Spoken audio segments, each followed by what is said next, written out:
Circle Podcast. Ain't no squares in my circle, I keep my circle tight. We speak what's on our mind, we don't care for likes. Just man-to-man talk that can spark a light. Takes a lot to change the world, but a thought just might. So tune in to an episode, join a conversation, a debate that we address in shows. Either right or wrong, it's still a lesson, yo. No scripts, no filters, we just let it flow. Different point of views, never know where this could ever go. We agree to disagree, but that's how you grow. We never fall short when we attacking goals. Ain't no squares allowed, now welcome to the show.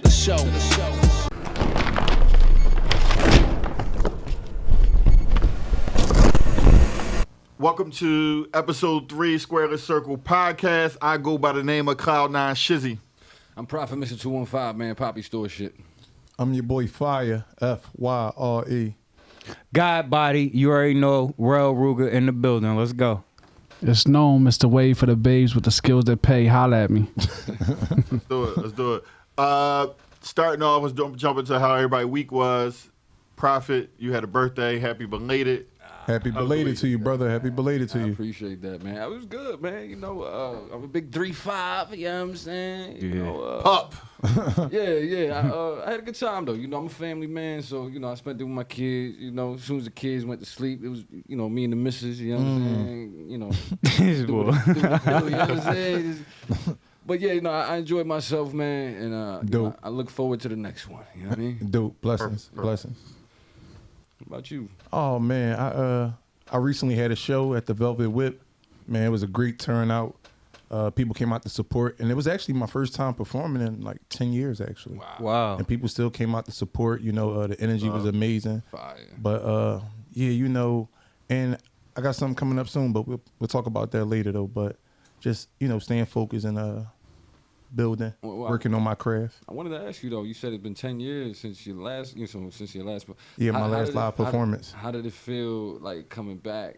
It was amazing. I don't get nervous because I'm OD about preparing. Okay. So I trust the work that I do. So I don't get nervous. I just think about. You said the turnout was pretty good. Yeah, right? it was like, amazing. I fed off the energy of the crowd, man. And I even had my oldest son with me, and he turned up with me. That was beautiful. But I don't get nervous, man. I just, you know, I practice so much that I know I'm gonna perform. Nice.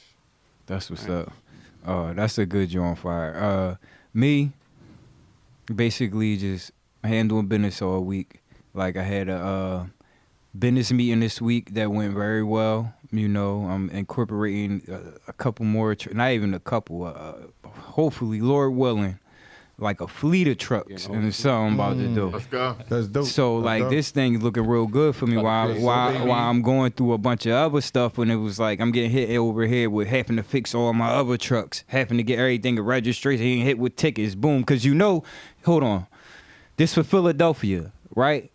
They send your registration in the mail now. It's not on your car no more. You could get caught up. If you're not up to date to when your registration is, they'll book you, take your car or whatever. So what happened with us was when our trucks wasn't registered. You know what I mean? It wasn't because we didn't know it. It wasn't because we ain't had the money or whatever. Like, we had insurance, we had everything, but one of my drivers got pulled over. The truck wound up getting taken and all like that. I had to get that out, pay all this bread for that. But now I got my fight. I'm going to go back with the registration and all like that. But it was just because I didn't know. Yeah. And that was the only thing. So now I'm on top of it to where I'm like, all right, I'm marking the calendar, make sure I'm on top of it. But now we have to be mindful ourselves to make sure we register our car every year, because I think they try and set us up for failure. They don't want us to be aware when the date's coming, because they should have sent it to me in the mail and I would have handed it. But even when I went to the place to pay it, the guy told me everybody been complaining about not getting their registration papers. So City of Philadelphia, get your registration papers right. Get it right for the mail, for us That's good people. Information to spread. Yes, sir. Great information to spread. And congratulations on the new fleet. You about to create some jobs. Oh, look, no, listen, that's crazy. That's what I was just doing on the phone, of sending my team to work, making sure they was good and everything before we came up here to get started. But, you know, it's just, Fire. you know, being responsible for people, and, you know, a lot of decisions you make, it don't just affect yourself. Yeah. Like, if I do something, it's like people counting on me to make sure it's work tomorrow. job. Like, they got to feed their families. Like, that's a whole nother different type of pressure, yo. Right. When a man calling you, like, yo, is it work tomorrow? Yeah. Right. Like, what we doing tomorrow? Like, you know what I mean? And you, like, it's like, damn, like, you feeding them. Like, so that's like, you know what I mean? That definitely keep my sword sharp. Because I want to make sure my team is eating, and I want to make sure everybody can, you know, feed their families like how I would want to. But that's how my week been going, like a lot of business, getting a lot of things straight and in order, and it's just looking good and up. Dope. Nice. As far as me, man, same old, working on my craft, working on music production. Also, those who know that when we had a known radio truck out there a couple years ago, we bringing that back. Yes, sir. I just created a new blueprint for the new truck we're gonna be bringing out, and it's gonna be lit, man. The promotion gonna be on the beam, and we're gonna get it rolling. What color you think about going this time? I know last time you had the white truck. The opposite. It don't matter if you're white or black. This boy.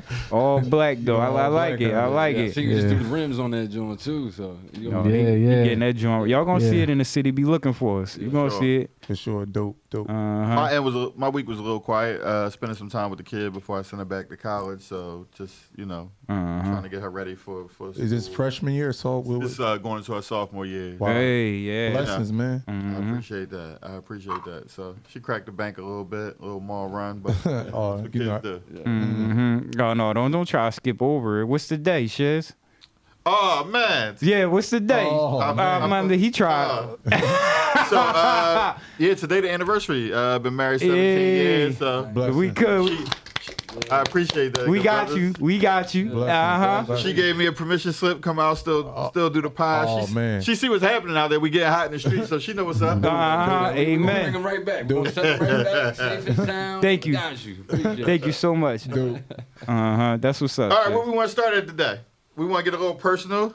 I was doing some reflecting this week, so the first one I came up with was,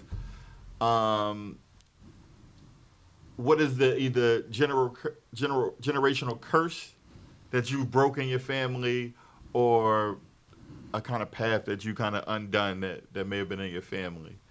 And how I came up with that, I was reflecting with my daughter, and talking about my pop, my pop got a couple baby moms, and he was a womanizer. And I was explaining to her, like, I think he was probably the biggest factor because, he was spread out with 6 kids. He ain't really spend a lot of time with all of them. And it kind of made me want to be a different dad. So I think his actions kind of forced me to kind of find, like, the partner and try to raise a family in that traditional method. So I was sharing that with her today. Amen. So, yeah. That's dope. Good job. Well, yeah, I kind of share the same sentiments, man. And I've done a lot of my life, you know what I mean? First one to join the military, first one to go to college. As of 2029, I'll be the first one to actually hold a degree in digital filmmaking and whatnot. Kind of the first one to dive into this entertainment world as well. Yeah. I don't. Nobody in my family is really in a podcast or does music for real. I got a cousin that we've done 2-on-2 battle rap with, but. Where'd your love for music come from then? Since you didn't come from a family that loved music. Well, to be honest, I had to answer that. My mom, man. Me and my mom, she used to clean up the house every Saturday, and every Saturday, she would make me dance with her. Oh man, dance salsa. Those best days. Yeah. Clean up Saturdays was our dancing days. But to share his, I just wanted to share his same sentiments. Congratulations on your anniversary as well. Appreciate that, good bro. I've been with my wife 19 years as of May of this year and whatnot. And I always said, like, I looked at my brothers, my cousins, and my mom. My mom has been divorced and kind of trying to find herself and whatnot. And the only other people that I can compare my relationship to would be my grandparents on my mom's side. They were together for like 55 years. And rest in peace, Grandpa. That's a blessing. You don't see that no more. We gotta get back to that. It was definitely like an old school kind of thing. But me and my wife, I always say, like, me and my wife kind of remind me of my grandmom and grandpa. That's what's up. Grandpa would go to work and come home and give his paycheck to his wife, and she go handle all the bit. We kind of got the same, That way I ain't got to focus too much on the bills. I can focus on going to get that paper. Exactly. And allowing her to take the formula. He set the formula up. Yeah, she's the homemaker of the house. You know what I mean? She take care of the kids. She cooks. she makes, you know, she helps me in ways that, you know, I can't, you know, I don't really have time if I got a mission. You know, Shout out to the ladies. Shout out to the ladies. Yeah, we love y'all. definitely setting the standard. For sure. I share that sentiment with you, man. For sure. Well, with me, I would say changing my own ways, like just being a better version of myself. Like growing up, I always thought life was about providing, just, you know, making sure that I pay the bills, make sure that people are fed. And truthfully, it was an empty feeling. You know what I mean? It felt like I was just here to do for others. Yeah. To the point when it was time to do for myself. I super didn't even resonate know with that. how to look at myself and say, damn, I don't know how to get up and start my day for me. I always got up and started my day for other people. But being a better version of myself made me realize, like, okay, I can't just send money to my children. I got to be there. And it's like I built better relationships with some of them late, but it's really never too late to build good relationships. You know what I mean? I had a path because my father always told me, and I felt like it was a good thing that my father was very militant with me for the life I chose. Sure. So it's for the life I chose. So, but my father always told me, you make sure you make a way. You make sure that your brothers and sisters are okay. And being their oldest, once my mother passed away, it was like that's all I thought. I had the mind of a provider. Yeah. So I had some broken relationships with my children that I still work on every day. Because what was that point for you where money wasn't the only motivating factor? Like what was that breaking point? When you don't have any left. Mm-hmm. But it's not, it was plenty times where I didn't have money and always found a way back. But it was the time when I didn't have it. And I said, don't be sad for yourself. Really think about what you could have done better. You know what I'm saying? And it's like, I think about, in one of my songs, I said, try listening to the man that actually knows something. I should have handed them my bills when they asked to hold something. You get what I'm saying? Because a lot of times, you know, it's like I was always handling people problems and I was never focused on me first. And learning how to focus on me was something that I'm still adjusting to. Yeah. That's awesome. That's solid. No, that's like me too. Like hitting rock bottom. It's like, yeah, you might be poor in finance, but you're rich in relationship. Right. With your children. I agree. Like, I agree. You know, you kind of search for that, like, damn, I ain't got shit. But wait. Having my son at my show that I just did was the best feeling. Like, my son was up in the crowd rapping word for word in my songs. And you couldn't buy that with money. That feeling was amazing. You couldn't buy that with money at all. And I got a picture of us on my Instagram.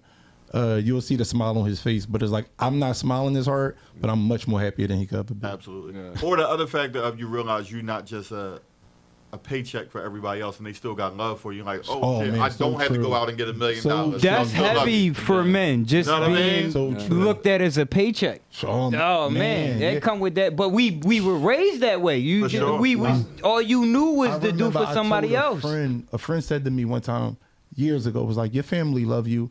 And I said it in a response. I said, they actually can't love me because when they see me, they see their problems being resolved. When they see me, they're like, oh my God, I can get my water bill paid now. I can get my rent paid now because my nephew going to take care of me. My cousin going to take care of me. My big brother got me. So I'm like, they can't love me because it's like they see me as something else. Yeah, it's funny. So, and it's crazy. Like, I thought that I was purchasing the love though back then. Yeah. You get what I'm saying? I thought I was purchasing it, and now it feels so much more genuine because it's built through spending time and playing with the kids and the family and being at the cookouts. It's like the love, it feels more real now than it ever did when I was trying to purchase it. I was gonna say, Chris Rock stand-up comedy show. He has said, women and children are loved unconditionally.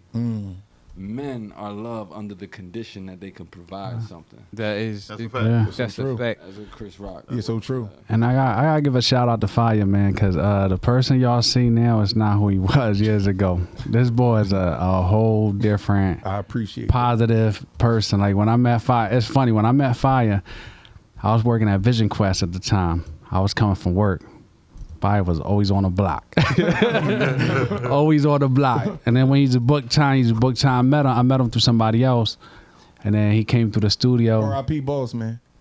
Shout out to Boss, man. But spoiled Fire used to be like 30 niggas deep in the studio. You one of them niggas I talk about my podcast. They come 30 deep and one rapper. Well, I think the one thing no one can attest to though, man, a lot of guys rap. And no one really seen me out in the world, like, you know what I'm saying, like a lot. But what I want to touch on is I witnessed you do a lot for everybody. Like I seen, you know what I mean, when he was getting it crazy, he provided for everybody. And it's crazy when you stop doing that and you're in your own world where everybody's at because nobody's around now. You know what I'm saying? Like he's by himself doing him. And I feel like his mind is just on a whole nother level right now. You know what I mean? I appreciate that, bro. That mean a lot to me. That mean a lot. I appreciate that. Bro, I think it's on you, Ralph. Okay, so I appreciate that too, Fire. That was a good job. For me, forgiveness, right? And I'm gonna take you like, we come from like strong family, like everybody like real strong in their stance. Like if they mad at each other, they gonna be mad forever, and she better not come over here, or better not go over there, or I ain't going to this event. Like it's generational stuff that was going on in our families that ain't had nothing to do with us, that was going on way before we was here, that had separations in our family, right? To where the point to you in this city, right? You running around, it's so much stuff going on. You beefing. Next thing you know, that's your cousin. You didn't even know. Yeah, man, that's real. It's so real. Yeah. No one can tell you. My family big. Everywhere we go, I find a cousin. He be like, damn, that's your cousin? I be like, yo, bro, I don't even know. He be like, yo, your family so big, bro. Like, I don't even know. Like, bro, I guess so, bro. And they all look different. Yeah. You would never know they has family. Like, what? That's your uncle? Yeah, no, bro, that's my folks, though. Like, real rap. So you just be plugged in, but you don't even know. But the city's so small, like anybody could run into anybody and anything. So you, for one, I want people to know your folks, right? And then we gotta be able to forgive each other for the things that happened in the past, and we got to be able to get over it so we can move forward. Right. Because we're going to need each other. We're really going to need each other where the world is going to right now. Right. If you don't have family, you're going to be screwed, because it's going to be everybody for themselves. We're going to all have to lock in with each other, with the people you know, what you love, and we're going to have to build a real community to survive. So my thing was just letting go of all the bullshit that really don't mean nothing, that like, we're family out here. Right. And then that's all that matter. Like, you know what I mean? Like, we didn't really have, like grandmom dead. Big mama, big uncle, everybody's house that we all used to go to. Yeah. Right. They ain't here no more. So now now I'm throwing my own little cookout. Right. You got your own little cookout. Yeah. Now everybody separated, and well, I'm going with my sister. All right, my brother having his joint. Yeah. So, you know what I mean? We'll catch y'all, then the kids, and then now we not as close no more. Yeah. We need to get our families back together, and we need to forgive and grow and move forward. Yeah. I agree too, man. I'm going to leave it at that. That's a good joint. Yeah. I think for me, one generational curse I broke is just like following your dreams. Like, you know, when you grow up in a blue collar city and a household where there's so much poverty and stuff, people don't see like your vision could come to life. You know what I mean? Right. So I guess that's what I would say. I chased my dream. You know, I remember my mom used to tell me back in the days, you know, I was spending a lot of money and wasting money on studio time and stuff like that. And she recently came to the studio now, and she's seen all the accomplishments, and she's like, wow, like, I didn't believe that you can actually make something out of it. You know, back in the days, I used to just feel like you're just spending a whole bunch of money and just wasting your time with it. And then she came and it's like, wow, this. How that made you feel when she had that wow moment? How did that make you feel in your heart? It made me feel good at the time as a child. You know, I think my lack of support, I had so much lack of support with everything I did, so I didn't understand it as a child. Like, I felt like nobody was there to support me through anything. Like, even my boxing fights I had, my mom and them only came to that one time. See you get knocked out. You know what I'm saying? that was one John. Then when I played football, they never came. Talent shows never came. They be putting their own fears on us. Yes. Like, because they didn't think they could jump out the window, or when they thought they could, they had to come back and handle their responsibility. Real life hit them, but it's like, right. You know, but I think we had a drive. Hold on, one thing. Sorry, no, for sure. We had that drive to where we all in. Like, you push your chips in. Like, I remember, like, even just knowing you, like, as many times as we should have been going where we should have been, right? But it's like, that it's always that thought process of like maybe I'm not going to go all in on myself all the way because something might happen. It's that little fear thing is not, but you always had that I'm gonna do it, I'm gonna go get it for myself, like, and that's kept you going. And then when they don't see that, they try to put that on you, bro. But you kept believing. You know, and I don't think it was for the worst. It's just they don't know no better. You know what I'm saying? Yeah. So it's, you know, they did the best that they can with what they had. What they knew. Yeah, you know what I mean? Exactly. Mm-hmm. All right, next question I got for you guys is, what album would be the soundtrack? Would you say is the soundtrack of your life? That's interesting.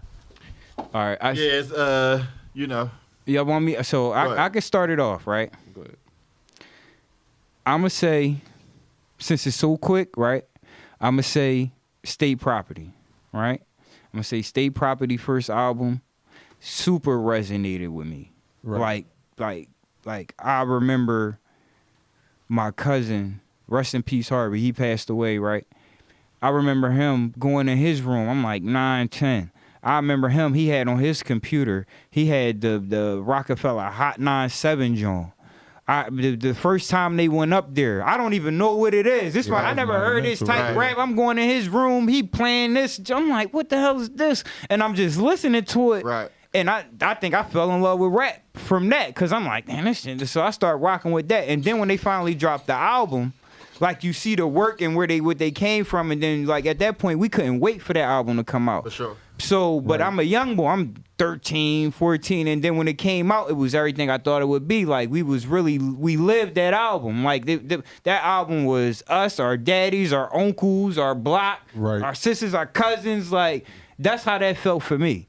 Like, you know what I mean? That album just really resonated with me. Like, That's fire. mm-hmm. That's fire.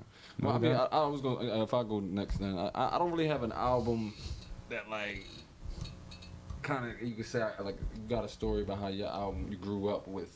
You know what I'm saying? Like, I just grew up with music. You know, I told you every Saturday my mom would go from R&B to hip hop to salsa merengue, and then back to R&B, hip hop, salsa merengue. Like, it wasn't like I had a plethora of like a variety of music. Yeah. That sounds like a lot of Fabuloso. Yeah, it was a lot of pine. Clean, and that's what I was thinking. The whole house.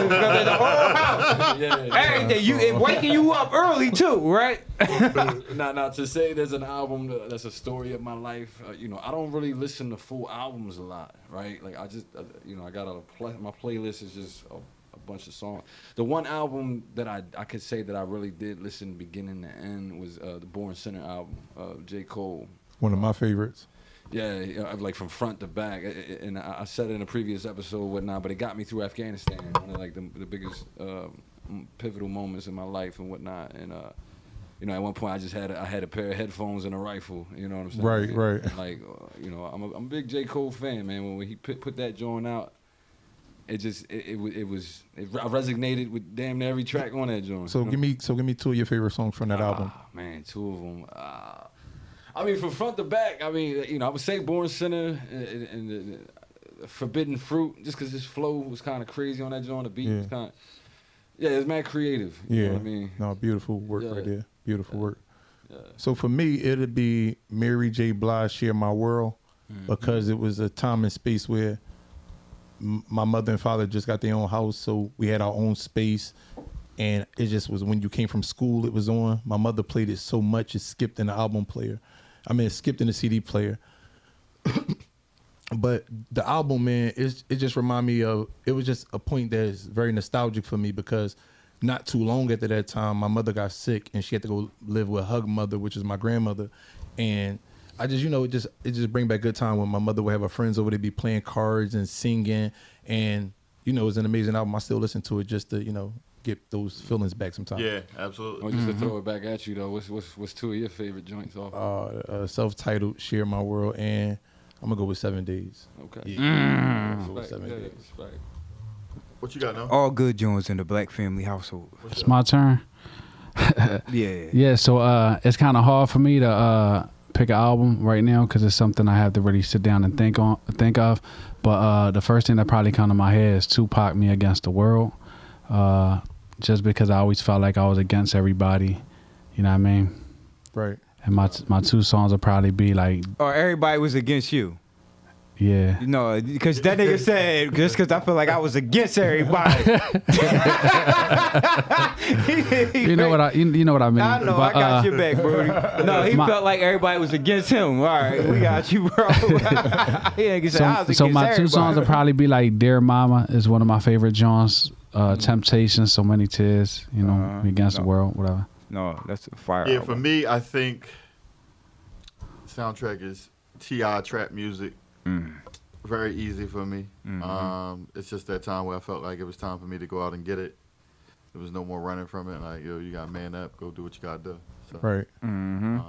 yeah, so just doing my job is probably like one of my favorite songs, and I Still Love You. What a time to be alive. All right, so I got a question for you. When you say it meant go do my job, what you mean? What you talking about? So Bagging up groceries. Cousins. You was grinding. I'm saying because so it's that like so for me, like trap music for me is like me stumbling my way through college, graduating from college. Okay, all right, I got you. Not yeah. like the most productive person in college. So I came back home. I come back home to the hood. Yeah. Fall back into the same things, and you do what they do in the hood. I'm a prime example. Yeah, like you know what I mean. Like I went to college, but I was like, you know, it was a kid that kind of changed. Like you know, like all right, now you gotta get your stuff together. So. I resonate with that. I ain't gonna lie, because even after like joining the military, you would think the military changes lives. You know, it does. You know what I mean? But I still I graduated from Kensington High School. You know, everybody I know is from 3rd and Diamond, Right. 5th and Susquehanna, even Alany and whatnot. But like coming home from the military, you know, I'm going back to Kensington. Yeah, like, yeah. So like that trap music, like some people treat their Walmart job like the trap. You Right. know what I'm saying? Yeah. Or the trap. No, It that's what it makes is. Whatever. But it's like you go away, not to cut you off. No, for But sure. you go away, but like now your homies that was knocking off packs now got work. Yeah. And like it just nothing changed. They just elevated in that cycle. They of what we grew in. too. Yeah, Yeah, absolutely. And now we doing this. And yeah. it's like, what do you know better than what you grew up in? You Yeah, don't know nothing but better than that. I think a lot of times when people like you grinding, it's like a grind is a grind. You got people out there hustling drugs, but they ain't grinding. For sure. You know what I'm saying? Like I know what a grind is. A grind is like when you stumble, it's like nope, freezing cold. Yep.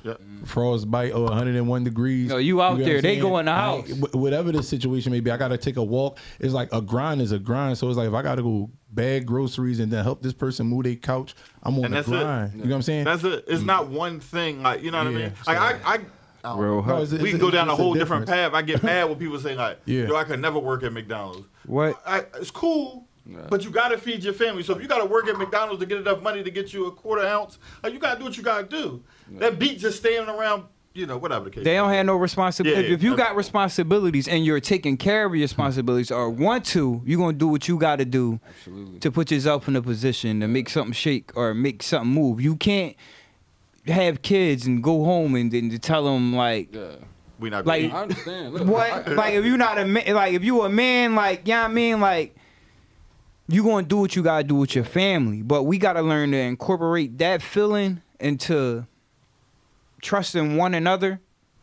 And we all helping each other take care of our That's families. the product of where we come from. Like, you know, I ain't gonna lie to you. Like when I joined the military, like we come from a place where people don't trust the government right? At all. We don't trust the government, but we accept their food stamps. Right. But we accept their Medicare, and we accept like certain things about it. So when I joined the military, I had friends that was like, "Oh, you selling your soul to Uncle Sam? You bugging, Yeah. right? Yeah. Bro, you got packs of heroin on the block. You know what I'm saying? Like, what are you doing? Like you know what I mean? You just sold a valve to some pregnant lady. So you had that morality early. Like you sensed that morality Well, like I'm early. the youngest of 3 boys, so I was able to watch my dad go to jail. I was able to watch my brother go to Yeah, jail. no, I'm with you. I lost feel you. My other brother lost his mind to drugs, so that was me. Right. I was like, it's Like, either go to jail, lose your mind to drugs, or die.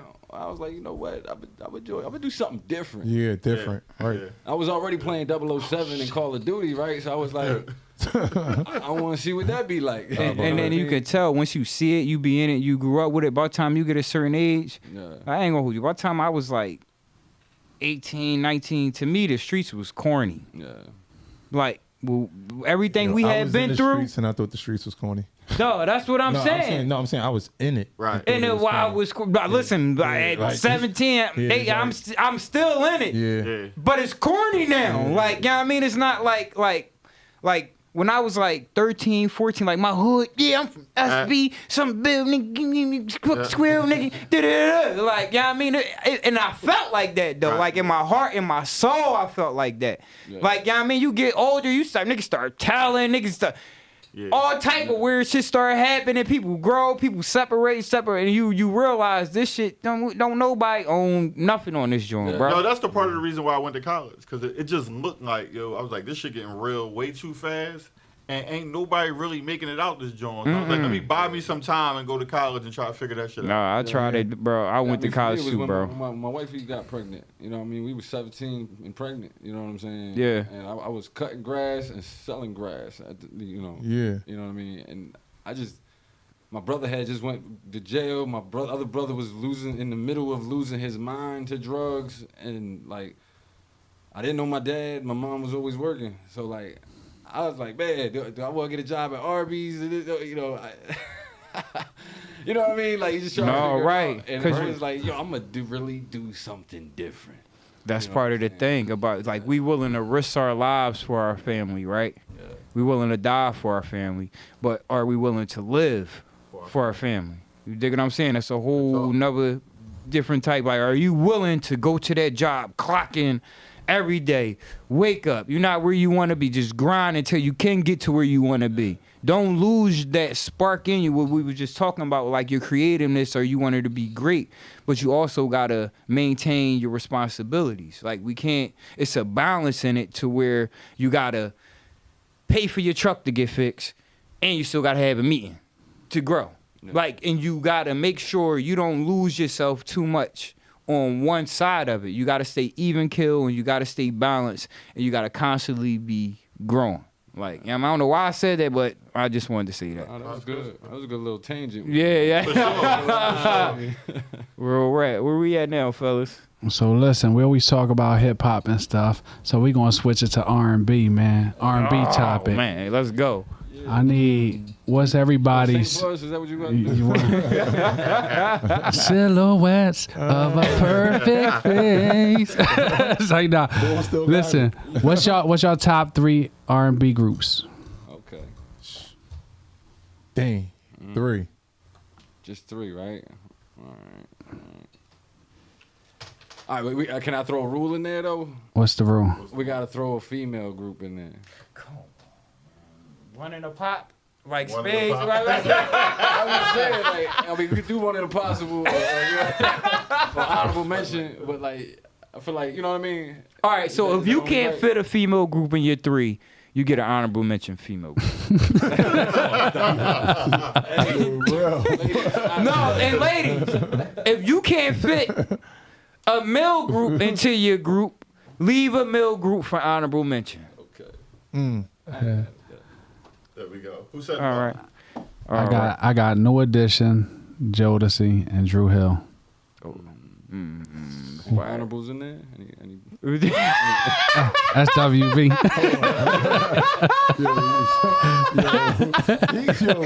Props going to exit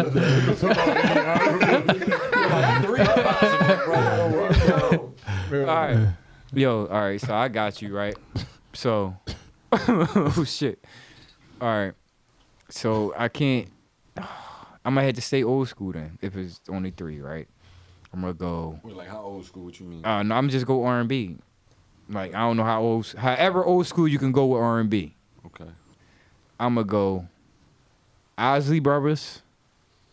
I'm going to go OJ's.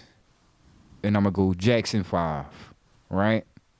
And then, for my honorable mention. They about to cook them. Impossible. I'm going to go TLC. Go at 5. What you got? I'm going to go I'm gonna go Diana Ross and the Supremes. I'm gonna go. There it is. I'm gonna go Gladys Knight in the Pits. Yep. Why y'all laughing? He trying to get some pointers. I'm gonna go Destiny Child. Yo. What's wrong with that? What you mean? Yo, What's your honor? What's your honorable mention? Y'all crazy. my honorable mention is The Village People. Oh, this boy shout out. I'll pass on honorable mention. That's What? Oh, no. My honorable mention is Give him TLC just cause. SWV. That's the. All right, there you go. Okay. Okay, yeah, I'm gonna go 112. Jagged Edge and Jodeci. Honorable mention.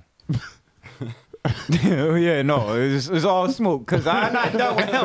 I'm trying to sweep back around. I've been waiting till everybody done. So you're not done with me. What I do? I mean, we throwing a female group in there. I'll go. If we throwing a fit, damn.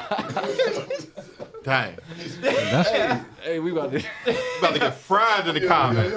Wait, no. I was just, you know, you already said TLC, SWV. There's a lot of groups. About Biv DeVoe. What? Yo, Let's go, shit. New Edition, Boys the Men, Drew Hill, honorable mention is in vogue. Okay. All right. Top 3 R&B female singers. Oh shit. Dang. Okay. Beyonce. All right. Why you say it like that? Yeah. Whitney Houston. That third one is a scrap for me. Celine Dion. I'm just. Listen, she could be top 10. Country. She could be top 10. She could be top 10. She had the Titanic joint was the all-time joint. That was an all-time joint. You heard that joint everywhere, right? Right. Yeah. Okay. For the third is between Mariah and Toni Braxton, and I can't really. They was like, Mariah and Toni Braxton. That's a dead giveaway if you ask me, right? Mariah, oh, really? Toni Braxton. Oh, who? Come on. This nigga crazy. Kyler's gonna go crazy. Yo. All right. You basing that off of like catalog or like vocal Yo. ability or Both. You don't know It's- Toni it's- Braxton, it's- bro? Toni Braxton. You know Toni Braxton? Toni So Braxton. you saying her and Mariah? I'm saying that Mariah's better than Toni Braxton. I don't think so, bro. Mariah got one tone. She got to bring it up. She got to send it all the way up. So does Toni Braxton. No, but she stay down here. That's her joint. We got a beef. Listen, this the beef. Toni Braxton or Mariah Carey? That Christmas song is a doozy. got a over whole- there. No, Mariah is the truth, but she, you know what I mean? It's crazy because I'm light skinned, but she got the complexion for the connection. And she might be half white. I don't know about that. You know what I mean? Whatever. But Mariah is popping, but I'm saying, bro, Whitney, Toni Braxton, And B. Beyonce, Mariah and Toni Braxton, I'm like this with it. You know what I mean? I can't call it. I still respect it. All right. Whitney, Mariah, Minnie Riperton. That's it. I like that. Okay, yeah, I ain't see many come out of nowhere with that one. All right. I'll go.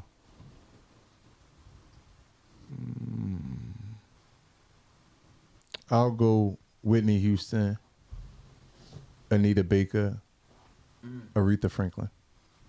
Can't argue with that one. It's a solid 3. Super solid. I like that. I was gonna say the same thing. How about that? I like that. All right. All right, bringing it back a little serious. What part of adulthood were you least prepared for? I think for me, between 19 and 23 was the most difficult stage. For me, when I got out of high school, you know, like I ain't had no guidance enough, and I ain't, you know, filling out job applications, W-2s.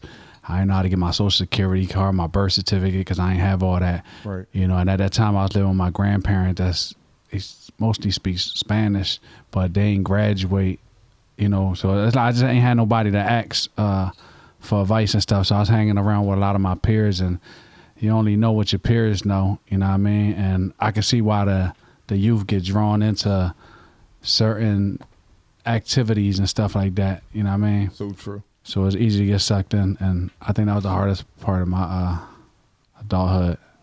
And what did you feel like you grasped at like around that 23, 24-year-old age? What do you feel like you started to grasp that make you realize like, okay, I can figure this out. I know what I'm doing, and I'm willing to, you know, climb them hills and get back up when I fall. You know what's crazy?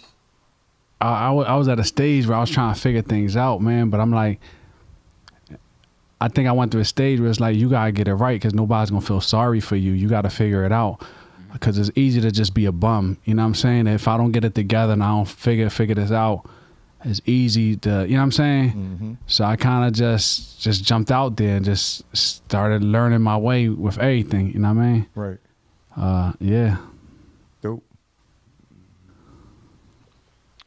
Go ahead. Well, you know, I think he just kind of nailed everything, to be honest. Like, you know, I was going to say the whole thing, like, you know, just, you know, not having my pops there, my mom working 16-hour shifts, and just being raised by each other. You know, my brothers and my cousins kind of running the streets, running around, you know. None of us was really, you know, just, you know, all we want to do was play football and basketball, you know what I'm saying? And we really had nothing. By the time I was 17, she was pregnant, you know what I'm saying? And then it's like, oh shit, like, so I want to say the whole thing, especially like financial understanding and understanding of like credit and the importance of just being financially ready for pregnancy and a child. I mean, you were 17. You gotta give yourself some grace there. Yeah, but you know, I Did you guess skip the health class at Kensington High? I went to Kensington High School, bro. I think they was handing out condoms. You know what I'm saying? Yeah, just the bag, plastic bag, just around the classroom, like, huh? Listen, what was your experience being a father at 17? Oh man, That's a good question. It was nerve wracking, man. I tell you, I was cutting grass. I didn't really have like a job. I was cutting grass, Hustling. was helping my brother move. You know, just kind of on some pack boy shit. He was older than me, so he was just like, here, take that over there and ride my bike to go deliver or whatever. And I really didn't know what to do. You know what I mean? I was nervous. And I guess I also was young, so I didn't understand the severity of it neither. It's like, oh, I'm about to get a new puppy. You know what I'm saying? Like, and not to say that about my daughter, my oldest, but at the time, again, I was 50-50. A part of me was still young. I was like, oh, God, she pregnant, cool, whatever. Like, but I was also not stupid enough to where I really was trying to figure it out. I say that because if I would have had a kid at that age, to be honest with you, you? Nah, but if I was to have a kid that age on some real shit, I was always careful because I think I would have been a fucked up deadbeat young boy. I'm keeping it being. That's an honest assessment. Because you know what it was? That I was so self-centered about me. Everything's about me. I want the sneakers. I want this. I want to go out. I want to do this. So I don't think my mind was able to cope with, I got to take care of this kid. You know what I mean? So I always played cautious, and that's why I got 0. Well, to be honest, I was always a smart kid. I'm not going to lie. Yeah. I've read a lot. I was, you know, I was painting with acrylic. Being smart don't stop you from being horny. But go ahead. No, I'm talking shit, bro. No, I'm not talking about that. I was dumb as shit, you know, jumping in the raw. I was raw dogging the shit out of the whole thing. turned him up. I was just saying the joke. I was telling the joke. I turned him up. No, I'm saying, but like as far as dealing with life's issues and throwing things at me, I was always good at understanding things. I was able to draw and write at the early age of like 4 or 5 years old. I was painting with acrylic and right. just really in tune with my creative side, which made me feel like I was like a low key somewhat of a genius. Do you see that in your child? I do, and I love it, and I encourage them. I mean, my daughter, she just started picking up a pencil and sketching and whatnot, and I think those creative juices that we all have as artists kind of is what makes us geniuses in a sense, you know what I'm saying? Like Kanye, you know, that crazy genius, you know. So when I was pregnant. That's an honest assessment of yourself. When I found out she was pregnant, I really Nigga got his hair out. I look at him different now. He wasn't got his hair down. Nah. When I found out she was pregnant and whatnot, you know, I was already in hustle mode for me and whatnot. But I geared all that energy, that hustle energy, and again, I was already, you know, trying to figure it out. So I ended up joining the military. You know, I was like, no, I'm gonna make sure we straight. Yeah. You know what I'm saying? So for me, I would say it was definitely losing my mom at 16 years old. So it was like I just went from a child doing whatever I wanted to now I'm my mother and father's oldest child, and I got to make a way for everybody. And I don't even know what to do. You get what I'm saying? So that was the moment for me where it was like, man, it just became real out of nowhere. But my grandmother had said something to me the morning after my mom had passed away, because she see I was carrying a lot of weight, and she said, Kevin, always remember your grandmother is your mother as well. And oh man, I was 16 years old, but I still remember that like yesterday, because I thought I had nothing when my mother passed away. And and it's like, yes, I love my grandma, but it's like, she's my grandma. You know, you hear the words, so some words you hear them so much you forget the value of it. Yeah. And then she said, don't forget, I'm your mother as well. And I was like, I do still have a mom. And I didn't feel good in the moment, but it was something to look forward to. It was somebody that I knew that even though I always could go to her, it was like I could count on her. I could count even more. And I could understand that it's like, even though you have so many grandchildren, you have space for me, all of us individually. Yeah. So it's like, man, that was such a good moment. But that was my moment where it's like, oh, now I'm grown and I got to figure it out. So, but you know, you figure it out though. Absolutely. I think mine is something similar like that. My mom passed young. So I think I missed some of those soft skills of just like your mom, just like nurturing you and being kind to you. I just didn't miss on some of them soft skills. Right. And then that responsibility of being the oldest boy, feeling responsible for my younger brothers. Like, you know, it's a burden. Like, you're like, man, I don't know shit, but we're going to go figure it out. Yeah, a bunch of that, boy. Right. I can relate. Yo, why is it like people, it's nothing about nobody on this table, but why people be trying to like embrace the struggle? Like, as far as like, I don't want to make it about artists, but let's use artists for example. Right. Like an artist would go in the booth like, yeah, I've been through this. Dad had to provide for the family, this, that, third. And then you look at him, you like, bro, you riding in your girl car over here and she's paying for your studio time. Like, when did you have to provide? You know what it is? It's and this one thing too I want to address our people with. I'm sorry, you got me in my bag. It's a victim mentality. I'm about to go on a rant. Clip him up. It's a victim mentality. A lot of people feel comfortable in a space to where they can blame everybody for their problems and they don't have to accept accountability, responsibility, or nothing to happen to them, right? Me, I don't feel like it's nothing that can stop me from being who I want to be, going where I want to go, us doing what we want to do, right? Like, that's how I feel in my mind, my body, and soul. I don't care about white supremacy. I don't care about nothing. I'm in my own lane. I'm my own boss. So we built my own thing, our own program. We work together. I don't answer to nobody. So can't nobody tell me nothing. Like, you know what I mean? So when I see people blaming somebody else or something else for their everything, because we feel like we don't have to do that.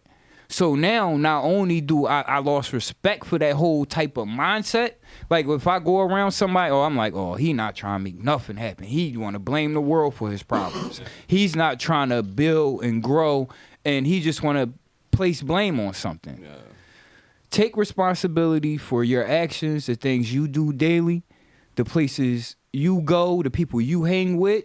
You know what I mean? That is going to be your circle. That's going to be how you move, how you're perceived in the world. Perception is reality. If people see you away, they're going to treat you away, and you might could be the whole completely opposite. But if they just think you're that way, they're going to try to treat you that way. So you putting yourself in a position just because you acting like a victim. If you come in with the mentality you're not a victim, you know what I mean? You come in to work, you come in to put your best foot forward, you come in, you bringing all your best qualities to the table and everything, and you not looking for nobody to do anything, carrying your own weight, you can go somewhere. You can be something. Yeah. Stop acting like the world owe you something. The world don't owe you nothing. And then back to your question, that was my thing. Growing up from becoming an adult was the coldness, like the joy when you were a kid to becoming like, it was just so sudden for me. From us just playing, we was just playing basketball. Now they shooting at us. Right. Like, you know what I mean? We was just doing this. We was just all up. We was just all on the block. Next thing you know, it just a day just happened. The first ball say, "Oh, I got it," and then it just was gone. Yeah. Like, you know what I mean? Not only that, like your family, everything just switched, and you just responsible for everything. So it's like I had to be responsible, like what you were saying. You just like, people died, you look up, you responsible for your brothers, your sisters, everybody that's coming up for you. And if you don't have the sense to be the oldest now, nobody got no sense. Right. Nobody gonna make sure we good. We gonna be like, no, hold on, you gotta go to school. You gotta do this. You gotta do that. Now that's on you. Like, damn, I gotta be that person. Like, for all of us.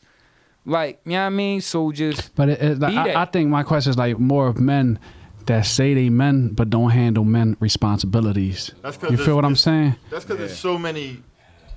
Like, in your circle, if you don't take care of your kids, you can't be around me. It's facts. Like, it's just no way about it. Me and you can go out every day, and I know your kid.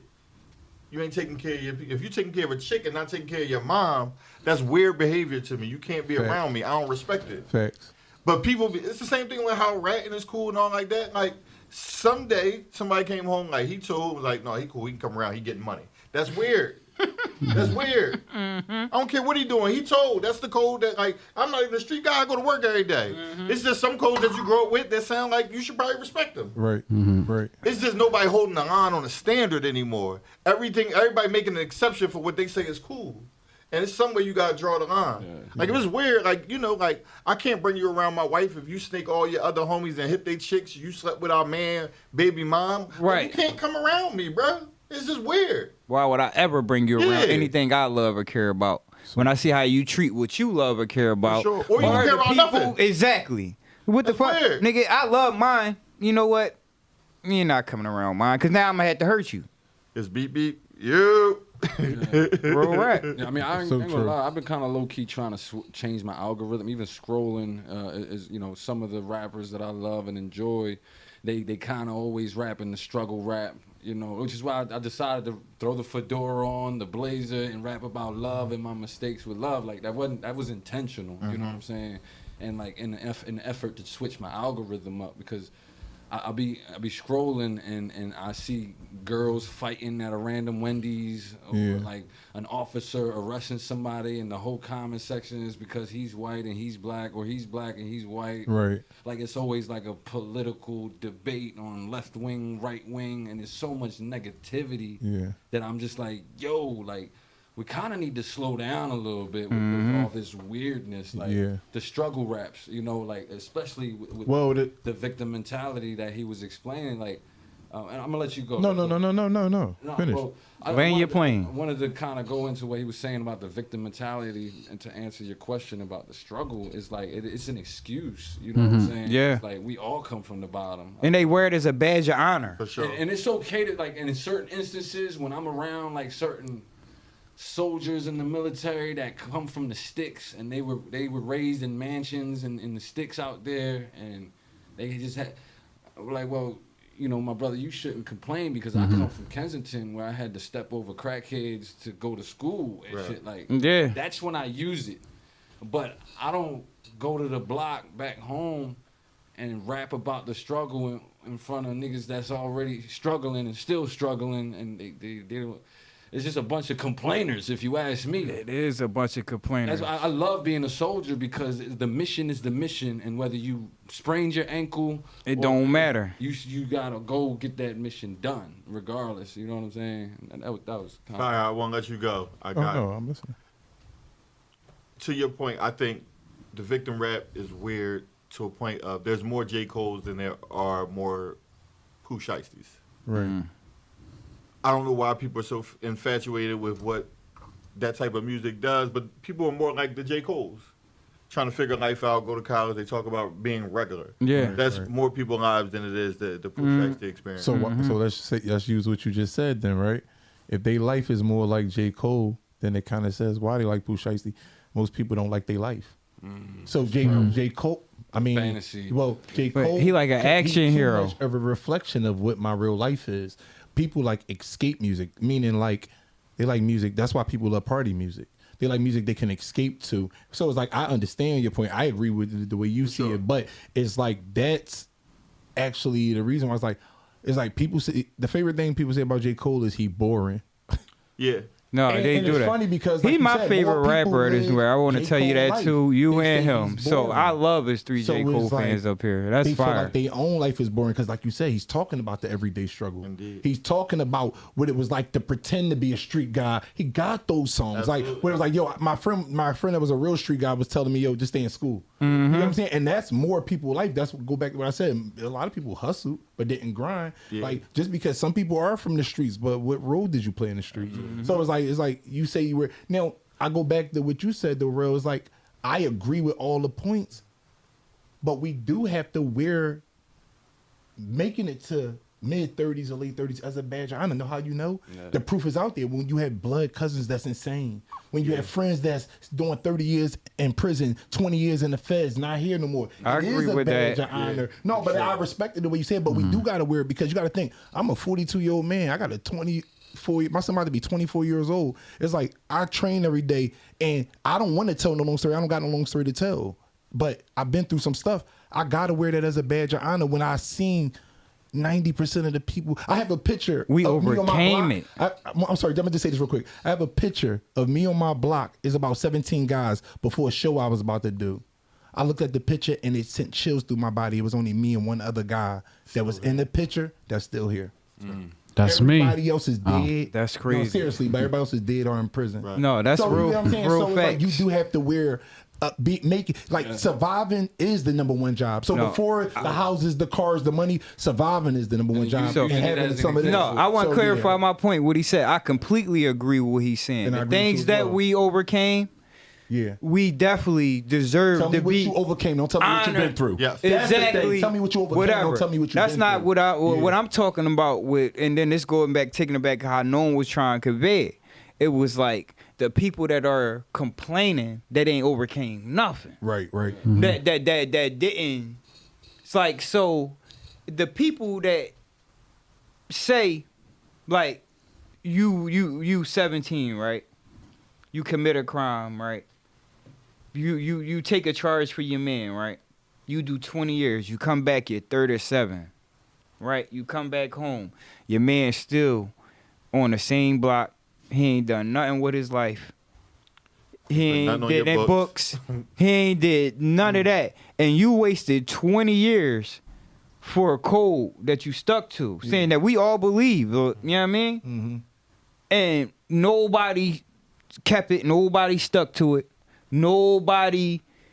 That's the good thing. That's the good thing about when you stand on what you stand on. It ain't according to what nobody else stand on. I love it. I love it. Do what you do for you, not for nobody everybody else. around me crumble, I'm standing on what I stand on, not because all of us were standing on it. Yep. Because the real power come from this. The power in this Squareless Circle podcast is all of us standing strong individually. That's the real power. So that when we come together, we Salute. transform like Voltron. You get what I'm saying? So the more you do with the Poppy store, and the more you bring to the table in the business side, and the more you invest, the more shows, Uplift everything. So the power is in your individuality. So if all my guys crash, if all my guys fold, if all my guys bend, the power in what I stand on is what I stand on. It's not in the other people. It's not in the group. Yeah, there's always a leg to stand on. Yeah, exactly. That's why you gotta be righteous and stand on the things that you do, because you got.